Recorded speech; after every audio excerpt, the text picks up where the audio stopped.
el grupo, que era un grupo muy variado. Yo creo que nunca había llevado un grupo de tantos países como en esta ocasión. Había gente de México, de Colombia, Carla, que es de Rumanía, aunque vive entre nosotros, de Argentina y de otros lugares más. Y fue también un grupo que no solamente era de varios países, sino que vinieron en vuelos diferentes, a horas diferentes. Claro, unos venían de un país, otros venían de otros. Cuando se marcharon, exactamente igual. No todos se fueron en el mismo vuelo. Unos se iban a una hora, otros se iban a otra, unos se iban de noche, otros de madrugada, otros al día siguiente.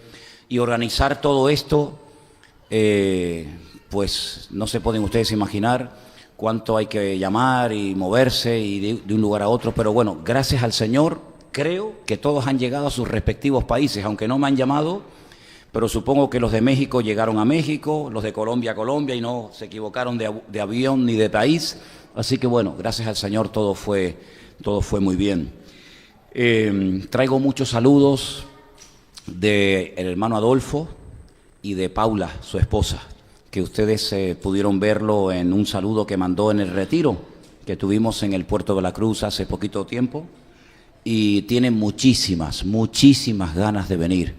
Ellos me decían casi con lágrimas en sus ojos, qué ganas tenemos de conocer nuestra iglesia.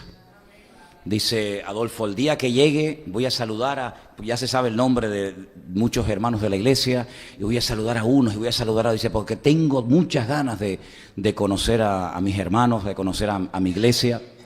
Ellos están bien, gracias al Señor, y quiero pedirle a la iglesia a partir de hoy que oren porque ellos tienen el deseo de venir este mes, el mes que viene en diciembre. Entonces, que el Señor supla, que el Señor haga milagros para que puedan venir ellos junto con sus dos hijas y con el niño.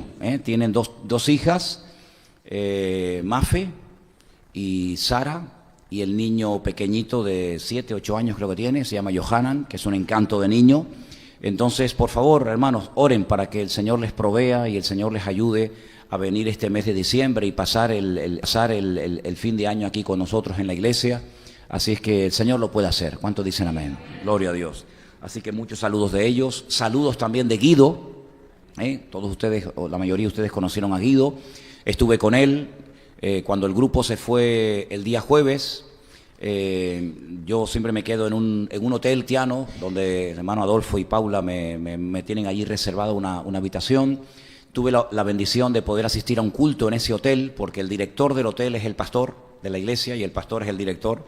Entonces, el viernes por la noche tuvimos la oportunidad de participar en un culto allí en el hotel. La Casa de Emanuel se llama el hotel, Casa de Emanuel, Beit Emanuel. Y estuvimos allí el viernes y después el sábado a la mañana se reúne otra congregación.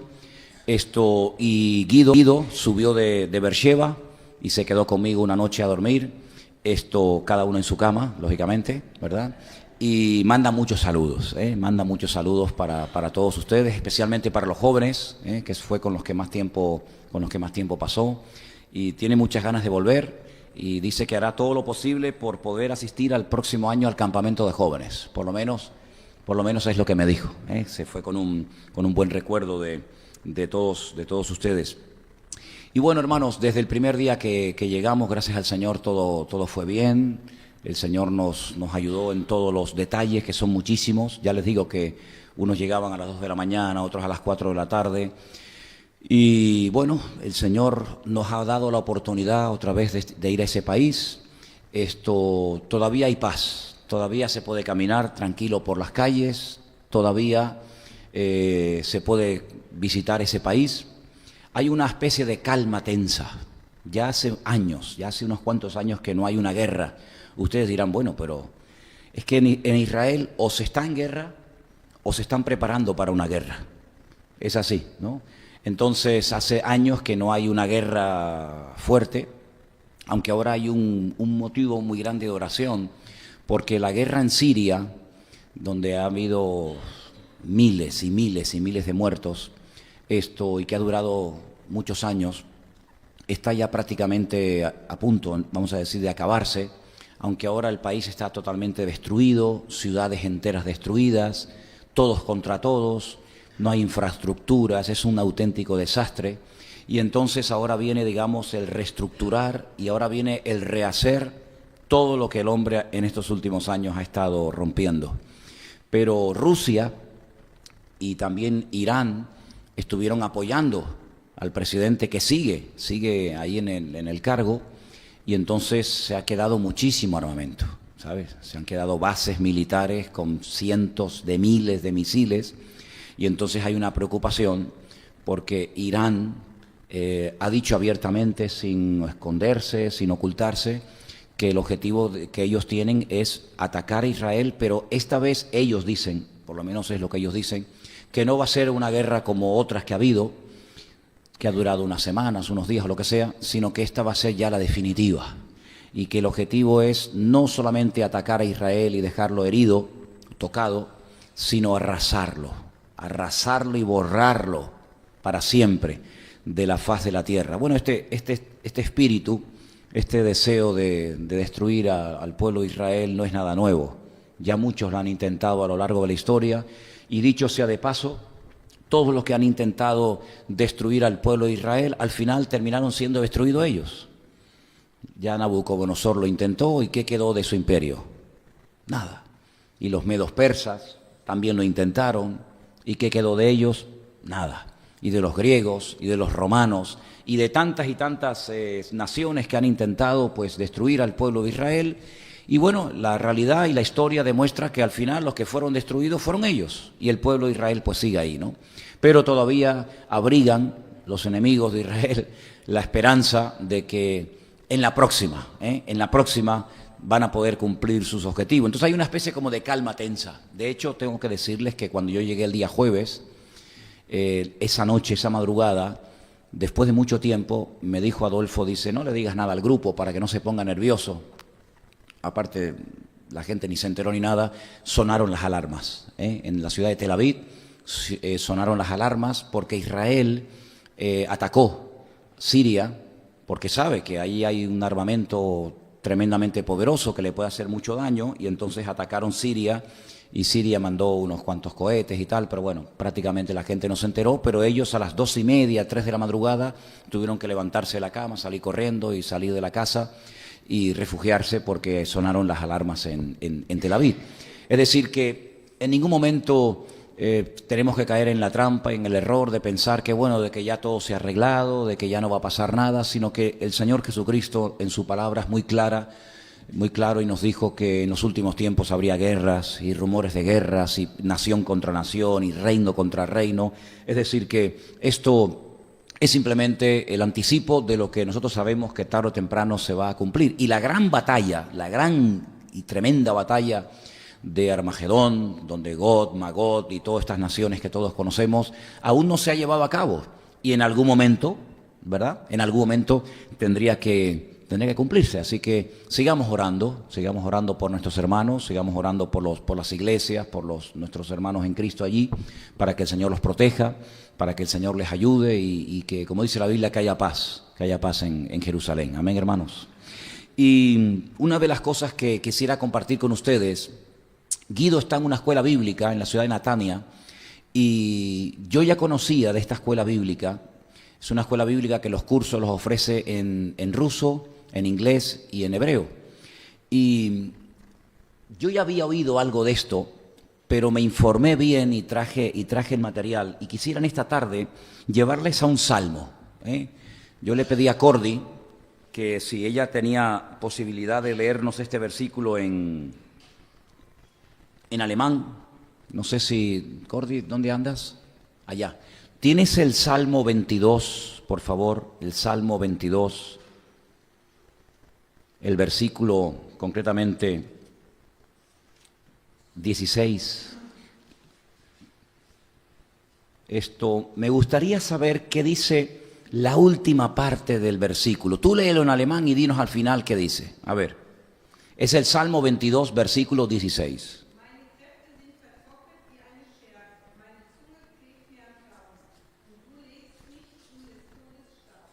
Amén, amén, muy bueno.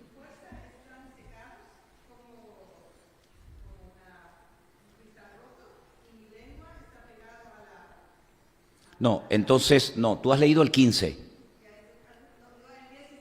Ok, sí, yo sé que en algunas Biblias no coinciden los versículos. Lee el siguiente. Sí, ese, eso.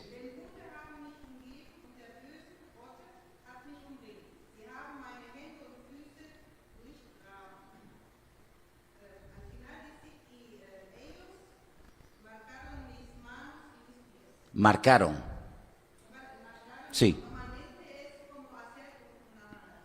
Perfecto, perfecto, ok, vale. Eh, Podríamos poner la fotografía que hicimos. Ok. Oh, vale, ahí lo tenéis, más o menos. Hermanos, miren, en el pueblo cuando hablamos del pueblo de Israel, mucha gente no tiene claro de lo que estamos hablando. Algunos piensan que por ser israelita o judío ya automáticamente ya todos son convertidos y han nacido de nuevo, pero no es realmente así. Hay una casta, diría yo, ¿no? Hay una casta en Israel que son todos los rabinos, y dentro del mundo del judaísmo, de los rabinos, hay muchos grupos diferentes. Unos tienen una tendencia, otros tienen otra, unos son más ultras, en fin. Durante mucho tiempo, estamos hablando de muchos siglos, más de 1000 años, las traducciones del versículo 16 del Salmo 22, ¿sí? Cuando llegamos al texto donde dice en español, porque perros me han rodeado, me han cercado cuadrilla de malignos, y en la Biblia ustedes dice, horadaron mis pies, o mis manos y mis pies, ¿dice así en tu Biblia? Ok. Cuando tú llegas a los textos que durante siglos en el pueblo de Israel se han leído, curiosamente cuando llega a la palabra horadaron, porque el Salmo 22 es un salmo mesiánico. Ustedes quiero que lo lean después tranquilamente en casa y van a comprobar que es un salmo que hace muchísimas referencias al Señor Jesucristo, ¿vale? Hay muchos tipos de salmos. Salmos que eran para cantar, salmos que eran para recordar acontecimientos del pasado, en fin. Pero este es un salmo puramente mesiánico, como otros tantos. Y cuando llega a la parte horadaron mis manos y mis pies, durante muchísimos siglos, se leía como dice arriba, la palabra de arriba, la que está ahí arriba, ahí dice, bueno, los que han estado en las clases de hebreo, no sé si lo saben leer, Ka'ari, Ka'ari, arriba dice Ka'ari. Esa letra, la Kaf, es como una C al revés, es el cómo, ¿vale? Cómo tal cosa. Nosotros tenemos en español, en nuestras reglas ortográficas, decimos, es como tal, y ese como va aparte del sustantivo, del adjetivo, de lo que sea. En hebreo no, en hebreo se junta. Arriba dice Ka'ari, como león. Eso significa como león. Ari es león. Esa primera letra es como león. Entonces el versículo, fíjate lo que dice, y es lo que ellos han leído durante siglos. Perros me han rodeado, me han cercado cuadrilla de malignos, como león mis manos y mis pies. No pega, exactamente, ¿verdad? No pega. Sin embargo, fijaros en la palabra de abajo, dice Ka'aru. Si os dais cuenta la diferencia entre la palabra de arriba y la palabra de abajo está fundamentalmente en la última letra. En la última letra. Ustedes se dan cuenta que en la palabra de arriba hay como especie de una comilla, pero le falta el palo, el palito vertical le falta, como que lo borraron y se quedó esa parte arriba, y entonces abajo dice Ka'aru. Déjenme que les lea otro versículo para que ustedes vean lo que significa Ka'aru. Ese está en el Éxodo 21:33.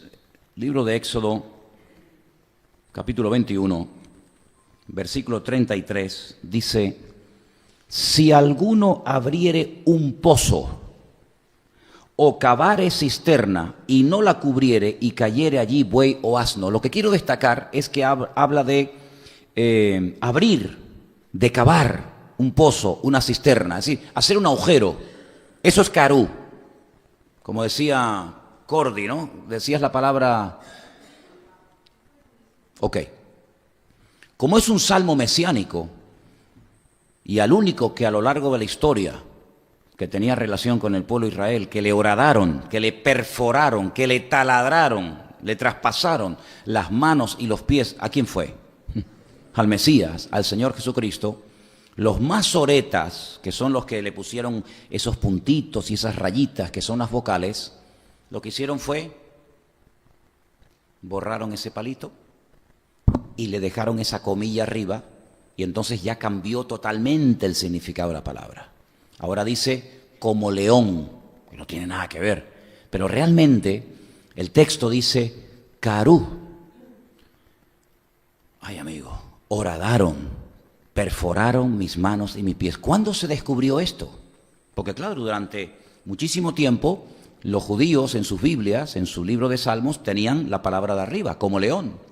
Resulta que en el año 1947, esto es algo tremendo, se descubrieron los famosos manuscritos o rollos del Mar Muerto, en un lugar del desierto de Judea, que hemos estado recientemente, que se llama Qumran, donde había una comunidad de personas que, viendo la corrupción moral y espiritual que había en Jerusalén, huyen al desierto y allí se refugian en aquellas cientos de cuevas que hay en esa parte del desierto, y allí ellos quieren vivir una vida santa, una vida piadosa, una vida más cerca del Señor, repito, huyendo de la descomposición moral y espiritual de todo el liderazgo religioso y político de Jerusalén. Ellos se van al desierto, ellos se dedican a orar, ellos se dedican a hacer copias y copias y copias y copias de los libros del Antiguo Testamento. Ellos viven una especie de vida, entre comillas, contemplativa. Algunos dicen que los famosos esenios, que ustedes pueden, si quieren, estudiar y conocer un poquito más de ellos en internet, era esa comunidad que vivían allí. Incluso más, algunos dicen que Juan el Bautista, el que bautizó al Señor Jesucristo, salió de esa comunidad de Qumran, y por eso él practicaba el sumergir a la gente en agua, porque en esa comunidad lo hacían todas las mañanas y todas las tardes. De hecho, se pueden ver. Cuando vas a las ruinas de Qumran, ves una escalerita, hay muchos, ¿no? Ves una escalerita que era para bajar y otra que era para subir.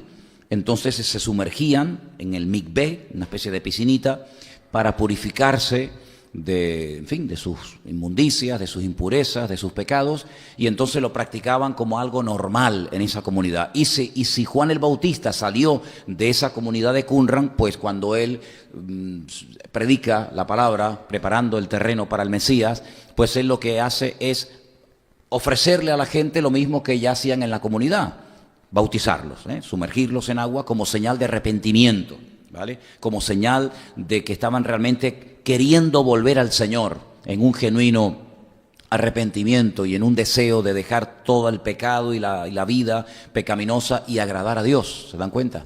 Entonces, en esa comunidad, esta gente vivió y se dedicaron durante siglos a hacer copias y copias de la Escritura. Ay, amigo, resulta que yo tengo las fotografías originales, esto simplemente yo lo he hecho a mano para que ustedes lo puedan ver, pero un libro que se descubrió, que se encontró entero, en un estado de conservación extraordinario, fue, por ejemplo, el libro de Isaías y otros muchos libros, prácticamente todo el Antiguo Testamento, aparte de otras cosas.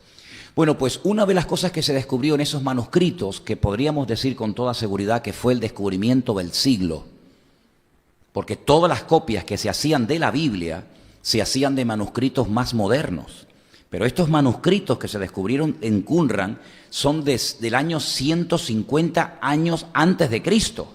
Son los manuscritos más antiguos, los más antiguos. Y claro, en aquellos tiempos no había el problema que después, con el paso del tiempo, algunos rabinos tuvieron a la hora de aceptar el hecho de que Jesús era el verdadero Mesías y no era un impostor.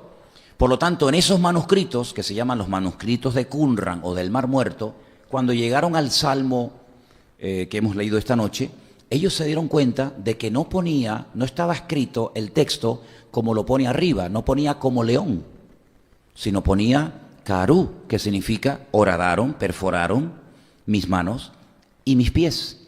Y todo esto ha creado una polémica, porque en esta escuela bíblica, donde está nuestro hermano Guido asistiendo y preparándose para servir al Señor y para poder evangelizar a la gente de allí, de Israel, con la Biblia y con las Sagradas Escrituras, los deja realmente con la boca abierta, porque se dan cuenta de que hubo una especie de manipulación, una especie de tratar de ocultar una realidad para que la gente no aceptara a Cristo como el verdadero Mesías. Entonces ellos han hecho y están haciendo cada día vídeos con todos estos descubrimientos y otros más, y se van por las calles de Israel, sobre todo por la ciudad de Jerusalén, y con estas escrituras evangelizan a la gente.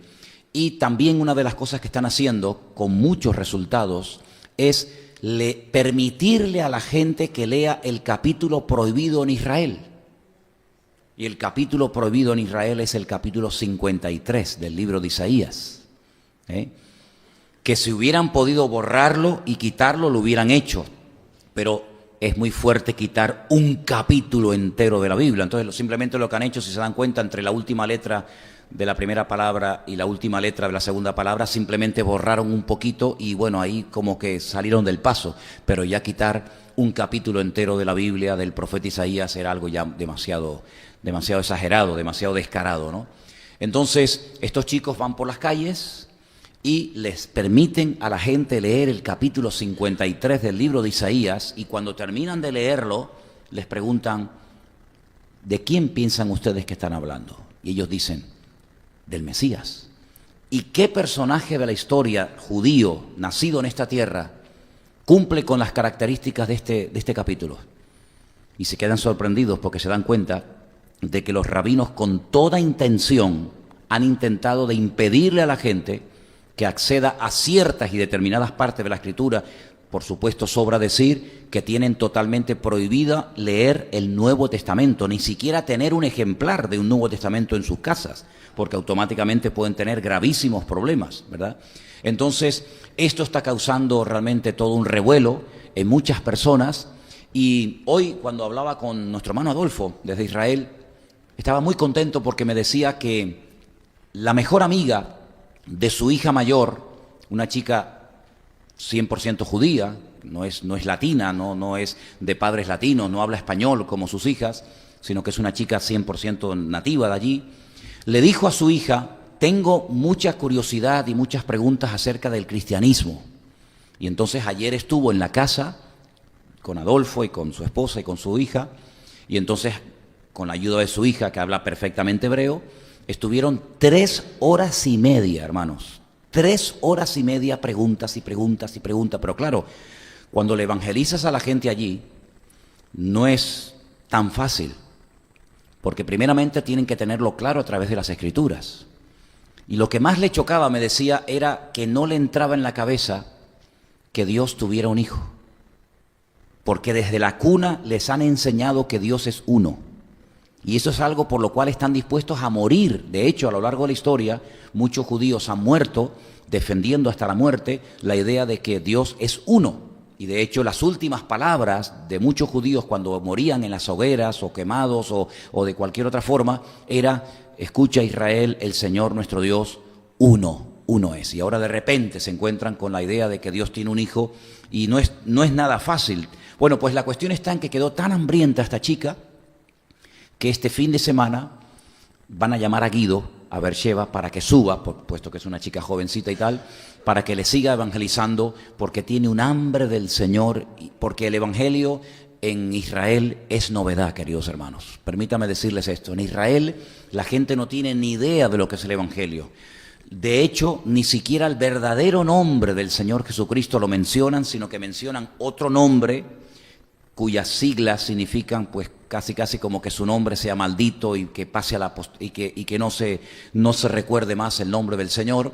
Así que, hermanos, los rabinos han hecho y siguen haciendo, no digo todos, pero muchos desprecian a Cristo, no quieren que la gente tenga ningún conocimiento del Señor. Y fíjense hasta qué punto llegan, que les voy a contar un testimonio de algo que me ocurrió a mí personalmente. Uno de los días que estábamos allí, llevé al grupo al Shuk, que sería como la Recoba, la Recoba de aquí, allí se llama el Shuk, pero aquello es inmenso, aquello es un mundo enorme y merece la pena verlo y cómo la gente vive y compran y gritan y todo. Y aparte hay una tienda donde hay una chica que tiene una tienda de especies y yo siempre voy allí a comprar algunas especies para traer para casa y la chica además habla muy bien español y allí siempre voy. Estando en la tienda comprando unas especies, algunos lo saben porque lo conté ayer como testimonio en el Puerto de la Cruz, se me acerca un chico joven, pero era una masa, era así enorme, fuerte, parecía un oso. Y entonces coge de allí, que está todo ahí a la vista, coge unos dátiles, y porque eso se puede hacer allí, la gente va por la calle y entra a una tienda y coge golosinas y coge tal, y si no le gusta después lo deja en el mismo sitio. No, es así, créanme. Y coge unas nueces, las mete en una bolsa, las aplasta así como dejándolas un poquito rotas y tal, abre el dátil, las mete dentro y me dice, esto me lo daba mi padre cuando yo era niño, pruébalo. Y está riquísimo, La parte de los dátiles de Israel son una delicia y encima con nueces dentro, eso increíble, una energía tremenda. Entonces, bueno, yo me iba a un sitio y él venía detrás mío y me voy a otro sitio y él no se me iba. Yo digo, a ver si este va a ser, ¿no? Pues también tuve experiencia de eso también en Tel Aviv. Experiencias, a veces, vamos a ver.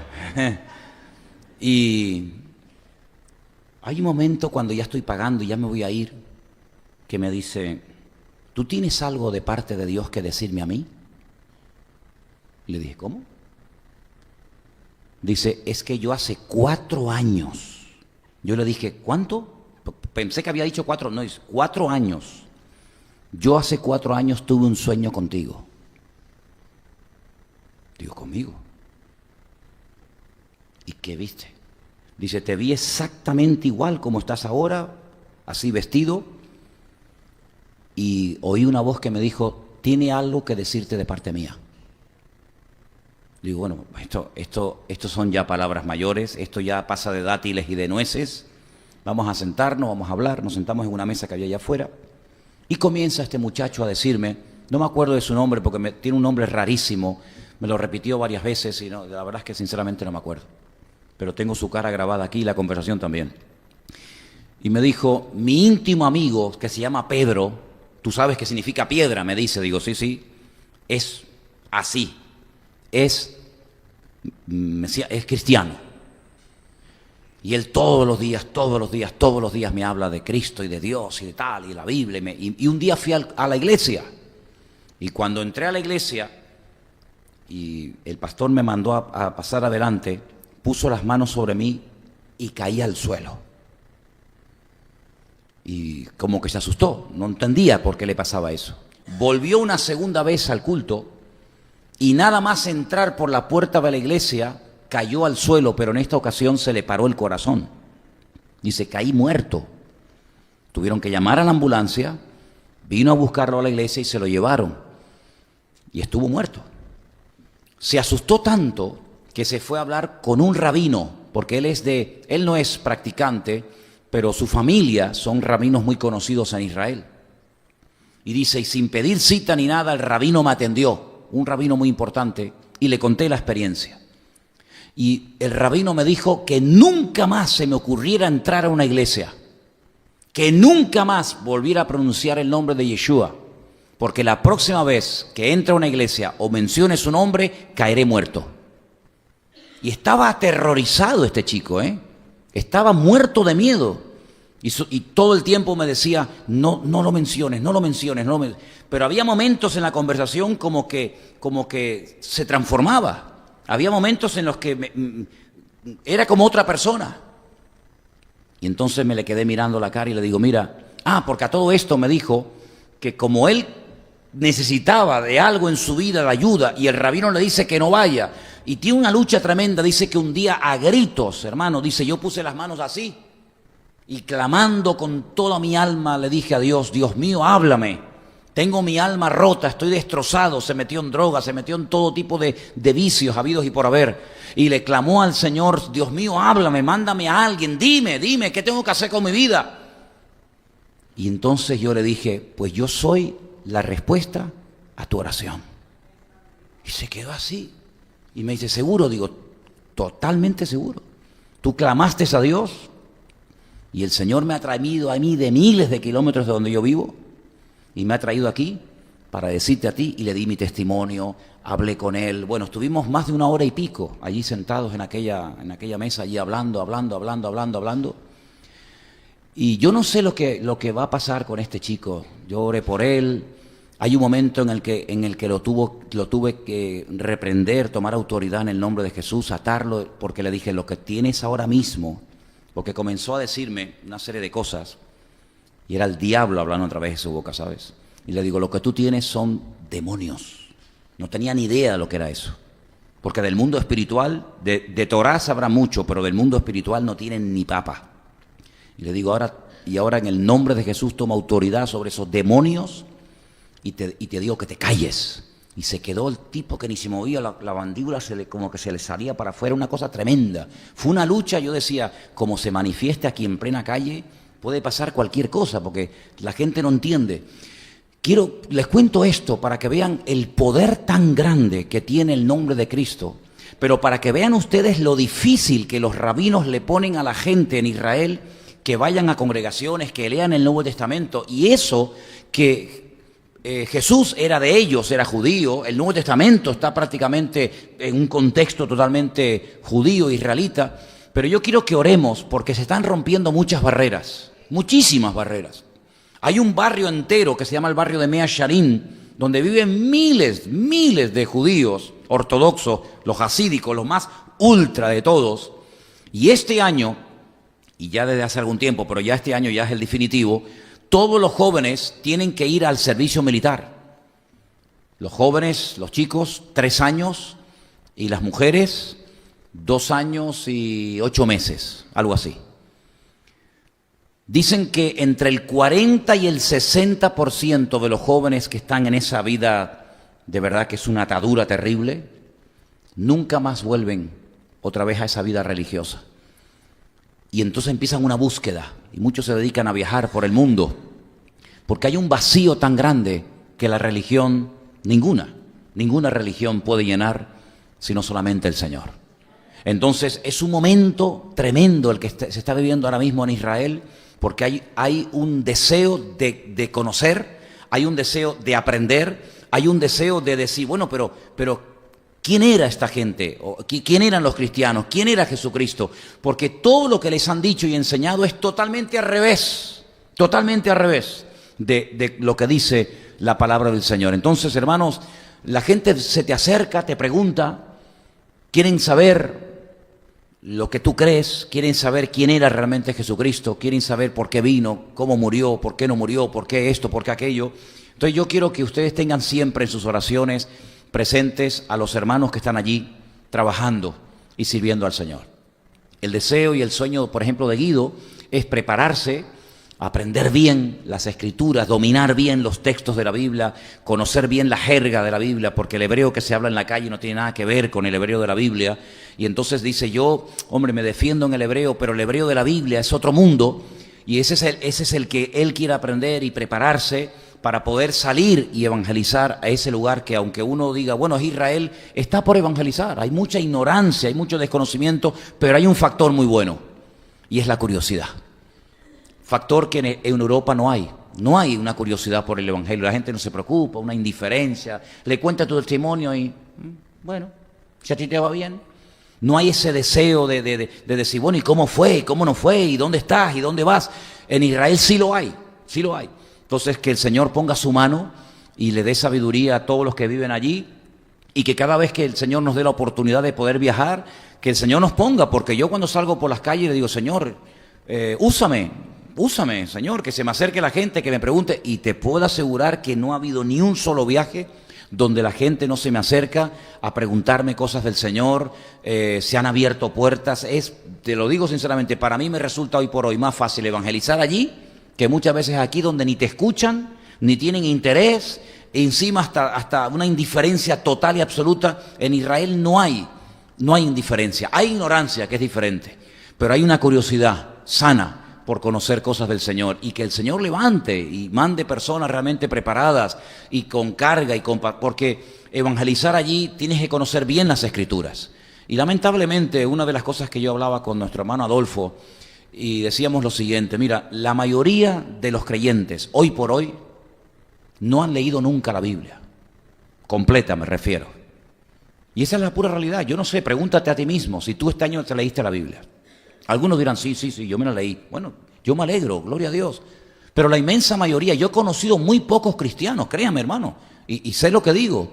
Yo he conocido muy pocos cristianos que después de años, se han leído la Biblia completa. No salen siempre de, los salmos, el Evangelio de Juan, el de Mateo, las cartas un poquito por aquí y por allá, pero leerse la Biblia, muchos cristianos nunca se la han leído. Ahora, tú imagínate ir a Israel, donde no puedes prácticamente utilizar el Nuevo Testamento, sino que con el mismo Antiguo Testamento le puedes demostrar a los que están buscando la verdad que Cristo era el verdadero Mesías. Si no conoces la Escritura, ¿de qué le vas a hablar? Entonces, se respetan las Escrituras, ¿sabes? Eso es una gran ventaja. El saber que una persona que está delante tuyo, que te hace preguntas, si tú se lo demuestras con la Biblia, no tiene ningún problema en decir, amén, lo creo y lo acepto. ¿Por qué? Porque lo dicen las Sagradas Escrituras. Y entonces vemos en la palabra de Dios la importancia de los creyentes en los últimos tiempos de conocer la palabra. ¿Qué le decía el Señor Jesucristo, por ejemplo, a los que iban de religiosos? Erráis las Escrituras y el poder de Dios. Porque le daban más importancia a la tradición. Y fíjate, hermano, escuchen esto. Si hace 2000 años, el Señor Jesucristo le dijo a los fariseos, que siguen existiendo y viviendo todavía allí, ustedes por vuestras tradiciones han anulado las Escrituras. Imagínense, 2000 años después, hoy en día hay más leyendas y más tradiciones y más libros que anulan la palabra de Dios que hace 2000 años. Si hace 2000 años era muy difícil evangelizar a un rabino debido a la cantidad de tradiciones y de costumbres que tenían, imagínense 2000 años más tarde, cuando tienen enciclopedias, como ustedes saben perfectamente, de cantidades de libros, llamado el famoso Talmud, donde cada vez que están buscando una respuesta, recurren al libro, recurren al Talmud, que no tiene nada que ver muchas veces con la palabra de Dios, ¿verdad? Otra de las cosas que muchas veces repiten como loros, es que el nuevo pacto, el pacto que hizo el Señor Jesucristo, fue una cosa como muy oculta, no fue una cosa abierta, porque ellos dicen, fíjense, y claro, a base de repetir y repetir un concepto y de repetir una idea, como que se hace callo en la gente. Ellos dicen que cuando el Señor entregó la Torá, cuando el Señor entregó la ley, había millones de personas que estaban allí como testigos, y lo es rotundamente falso. Yo quiero que ustedes solamente recuerden esto, hermanos, como argumento, por si algún día te encuentras con una persona que dice esto. El día que Moisés recibió la ley en el monte Sinaí, estaba solo. No estaban miles y millones de personas con él allí. De hecho, el pueblo, mientras él estaba en la comunión con el Señor, se estaba desmadrando con el famoso becerro de oro a las faldas del monte Sinaí. Y allí estaba Aarón. Y dice que construyeron un becerro de oro. Y decían, bueno, este Moisés no sabemos lo que ha pasado con él. ¿Se acuerdan? No sabemos dónde se ha metido este hombre. Llevamos ya más de un mes y pico esperándolo y por aquí no aparece. Construyamos un becerro. E incluso llegaron a pensar y hablar de volver a Egipto. Así que el hecho de que digan, el argumento que dicen que cuando el Señor dio la ley había allí millones de personas, es rotundamente falso. Solamente estaba Moisés. Y él fue el que recibió las tablas de los 10 mandamientos. Y si él no hubiera bajado del monte, el pueblo de Israel nunca se hubiera enterado de que Dios dio la ley en el monte Sinaí. Nunca. Porque de hecho tampoco mostraron mucho interés por recibirla. Porque de hecho estaban danzando y comportándose como auténticos salvajes. Danzando y cometiendo todo tipo de barbaridades alrededor de aquel becerro. Y cuando el Señor le habló a Noé, un mensaje universal que iba a afectar a todas las naciones de la tierra, donde iban a morir seguramente millones de personas. ¿Cuánta gente oyó el mensaje que Dios le dio a Noé? Nadie. Y cuando el Señor le dijo a Abraham, sal de tu tierra y de tu parentela a la tierra que yo te mostraré, ¿cuántos millones de testigos estaban allí que oyeron aquel mensaje? Nadie, solamente lo oyó él. Por lo tanto, no es el número de testigos lo que le da credibilidad al hecho en sí, porque muchas veces encontramos en la palabra de Dios que, por ejemplo, el Señor le hablaba a una persona durante la noche donde nadie lo escuchaba, donde nadie podía constatar que eso fue así, y le daba palabras proféticas alucinantes, tremendas. Y si no, recordemos la noche cuando el Señor se le presenta a un niño llamado Samuel, y le da una palabra para el sacerdote de Israel, que en aquel momento estaba corrupto y que en aquel momento estaba totalmente alejado de los caminos del Señor. ¿Cuántos testigos había allí? Ninguno. Sin embargo, el Señor le habló a Samuel. Y cuando le habló a José estaba solo. Y cuando le habló no solamente a Moisés, sino a muchos personajes del Antiguo Testamento, estaban solos. Pero ellos dicen que, claro, el nuevo pacto Jesús lo hizo dentro de una casa donde no había muchos testigos. Pues ¿saben qué? Había más testigos en la Santa Cena o en la Última Cena, cuando Cristo partió el pan y el vino e instituyó el nuevo pacto. Había allí más testigos que los que hubieron en el monte Sinaí cuando Moisés recibió las tablas de la ley, que solamente las recibió él. Y repito, si no hubiera él bajado de la montaña, nadie se hubiera enterado de lo que allá arriba estaba pasando. Por lo tanto, todos estos argumentos y todas estas cosas uno tiene que saberlas para poder abrirle los ojos y para que se den cuenta de que muchas cosas que han creído y han aceptado son simplemente tradiciones y leyendas, y se han pasado de generación en generación, de padres a hijos, una generación y otra generación, pero realmente carecen de una vida, de una relación con el Señor tremenda. Y yo creo que hay dos cosas fundamentales para todos nosotros en esta noche y para todo creyente. Primera es el conocimiento de las Escrituras y una relación genuina y diaria con el Señor. Una persona comenzó a hacerle en un momento determinado preguntas a nuestro hermano Adolfo, y cuando yo después hablaba con él me decía, ¿sabes? Él me llama Manuel. Manuel, ¿sabes? Yo creo que si muchos creyentes hoy en día leyeran más la Biblia, conocieran más al Señor a través de su palabra y tuvieran más relación y comunión con Él, muchos problemas y dudas y follones que se montan no los tendrían. Y es que, queridos hermanos, cuando vamos a la palabra de Dios, nos encontramos que Dios nos ha dado un regalo maravilloso. Y es todo lo que Dios habló, todo lo que Dios dijo. ¿Cuántas veces yo he dicho desde este mismo púlpito? Les recuerdo, si nosotros hubiéramos vivido hace 2000 años, haz este esfuerzo, por favor. Dígame una ciudad de las que menciona la Biblia, del Nuevo Testamento. Una de las que menciona la Biblia, por favor. Venga, la primera que se te venga a la cabeza. Pero bueno, a lo mejor hice mal la pregunta. De las ciudades que Pablo o Pedro o tal les escribe una carta, venga. Éfeso, vale, ya tenemos una. Imagínate que tú, en vez de ser miembro de la Iglesia Vida Nueva de Santa Cruz de Tenerife, fueras miembro de la Iglesia Vida Nueva de la ciudad de Éfeso. ¿Estamos de acuerdo? No había, pero bueno, vamos a poner un ejemplo, ¿no? Bien. Y de repente recibes una carta. La iglesia recibe una carta. Ahora, cuando yo te mando un mensaje de WhatsApp o lo que sea, ¿tú lees una parte o lees todo lo que tú recibes? Todo. Esa costumbre no la tenemos nosotros con la Biblia.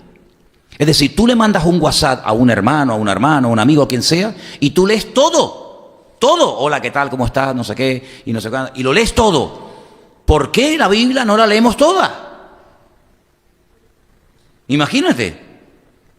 Reciben una carta, hermanos, hemos recibido una carta del pastor de la iglesia, que ahora mismo no está con nosotros, pero hemos recibido una carta. La carta a los Efesios. Ustedes la han leído, tiene solamente 6 capítulos, es muy bonita, pero tiene solamente 6 capítulos. Si tú fueras miembro de la iglesia de Éfeso, solamente tendríamos en el archivador o en un cajón, donde sea, en la iglesia, la carta de Pablo a nosotros, a la iglesia de Éfeso. Claro, tendríamos todo el Antiguo Testamento, pero no así, sino tendríamos que ir a una sinagoga y... Si vivieras en Corinto, ¿tendrías la carta de los Efesios en el archivador de la iglesia? No, tendrías 1 de Corintios y 2 de Corintios. Y si fueras miembro de la iglesia de Tesalónica, ¿tendrías las cartas que Pablo te mandó a ti? Es decir, que hasta muchos siglos después, hasta que se terminó de escribir todo el Nuevo Testamento, miles, millones de hermanos nuestros no tuvieron nunca todo el Nuevo Testamento en la mano. Los efesios tuvieron su carta, los tesalonicenses tuvieron la suya, los colosenses tuvieron la suya, Filemón tenía la suya, Timoteo tenía la suya, Tito tenía la suya. Pero nosotros las tenemos todos, todas. Entonces sabemos cuando surge un problema de la índole que sea, la respuesta no la tengo en Corintios. Pero mira, en Tesalonicenses hay un versículo buenísimo para solucionar este problema en la iglesia. Y allí vamos. Y cuando surge cualquier otra necesidad o pregunta o duda o lo que sea, ¿dónde podemos ir? Hoy hay un versículo en Romanos tremendo. Porque tenemos todo el consejo de Dios, no hay excusa. Tenemos absolutamente todo. Claro, cuando Pablo le escribía a la iglesia de Corinto, ¿qué es lo que intentaba Pablo con la carta? Solucionar los problemas de la iglesia local de Corinto. Y cuando Pablo le escribía a los hermanos de Colosas, ¿qué problema solucionaba? Pues los problemas que había en la iglesia local de Colosas. Pero los problemas de esta iglesia eran diferentes a los de aquella. Y las necesidades de esta congregación eran diferentes a las necesidades de la otra congregación. Pero es que 2000 años después, donde ya no recibimos cartas de nadie, pues lo que tenemos que hacer es tener todas en la mano, que las tenemos aquí, en este libro, en la Biblia, amén. Y cualquier circunstancia que surja, tenemos la respuesta. Porque alguien podría decir, pero bueno, los problemas que ocurrían en los tiempos de la Biblia, por ejemplo, en la iglesia de Corinto, después de 2000 años, ya hoy en día no se dan. O los problemas que surgían en la iglesia de los filipenses, ya hoy en día no ocurren esas cosas. No, señor. Porque cuando Pablo le decía, por ejemplo, a aquellas dos hermanas, ¿se acuerdan? Con aquellos nombres tan raros, tan feos, ruego a Evodia y a Síntique que sean de un mismo sentir. Hoy en día no tenemos en la iglesia hermanas que se llamen Evodia y Síntique, pero podemos tener a hermanas con otro nombre que en un momento determinado habrá que decirle, hermanas, únanse, perdónense, ámense, reconcílense, ¿sí o no? Y no hay problemas de inmoralidad hoy en día en las iglesias. Y no hay problemas de divisiones, y no hay problemas de celos, y no hay problemas de abusos de autoridad, y no hay problemas de falsos dones o de falsas profecías o falsos maestros. Claro, entonces, hermanos, gloria al Señor, tenemos un privilegio tremendo que durante muchas generaciones nuestros hermanos no tuvieron, y es tener todo el Nuevo Testamento completo, todo el Antiguo Testamento completo, y con 66 libros, que es lo que tiene la Biblia, unos más grandes, unos más cortos. Con 66 libros tienes todas las respuestas que tú necesitas para lo económico, para lo familiar, para cualquier área y dificultad de tu vida. Todo. No puedes decir, me falta algo. No nos falta nada. Tenemos todo el consejo de Dios. Y además tenemos algo tremendamente poderoso, que todos los del Antiguo Testamento nunca tuvieron. Y a pesar de que no lo tuvieron, vivieron en victoria. ¿Cuánto más nosotros? Y es del poder del nombre, sobre todo nombre, de Cristo Jesús, el Señor Jesucristo nuestro Dios. ¿Cuántos dicen amén? Luego, esta generación, bueno, ya hace unas cuantas, hasta la nuestra, no tiene excusas. No tiene excusas. Porque todas las respuestas y todas las preocupaciones y todas las limitaciones que en las que te puedas enfrentar a lo largo de tu vida, todas y cada una de ellas tienen respuesta en la palabra de Dios. Por eso, qué razón y qué consejo tan sabio le dio Pablo a Timoteo, su hijo en la fe, cuando le dijo, toda la escritura es inspirada por Dios y es útil. Pero claro, cuando le dice Pablo eso a Timoteo, ¿a qué escritura se está refiriendo? ¿Al Evangelio según San Mateo?